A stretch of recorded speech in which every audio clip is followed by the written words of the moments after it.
Yesu nashimwe cyane, amahoro y'Imana abane namwe. Ndabasuhuje mwese, Uwiteka abahire kandi abishimire.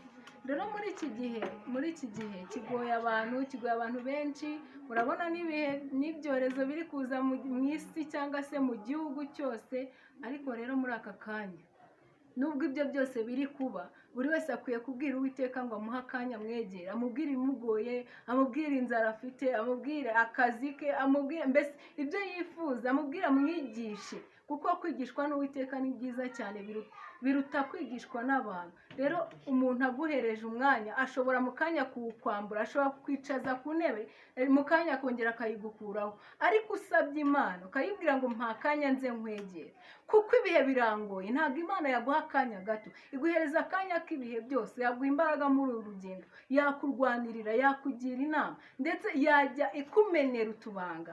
Rero Imana ishimwe cyane. Tugiye kuririmba uyu muririmbyi w'102 mu ndirimbo z'agakiza, aravuga ngo mpa akanya Yesu nze nkwegere.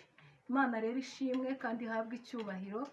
Tugiye kuririmba umpa akanya Yesu nze nkwegere, kuko naniriwe muri iyi si, ndetse no mu gihe cy'intambara ntabwo mwamujya umpa amahoro.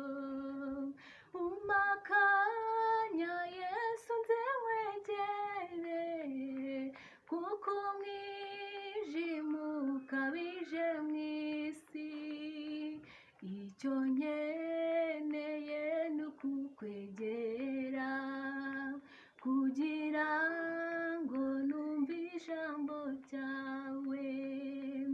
Umpa akanya Yesu nze nkwegere, kuko umwijima ukabije mu isi, icyo nkeneye ni ukukwegera, kugira ngo numve ijambo ryawe. Umpa akanya Yesu nze nkwegere, mu bingerageza n'amakuba, ni wowe buhungiro nizeye, mu gihe cy'akaga muri iyi si.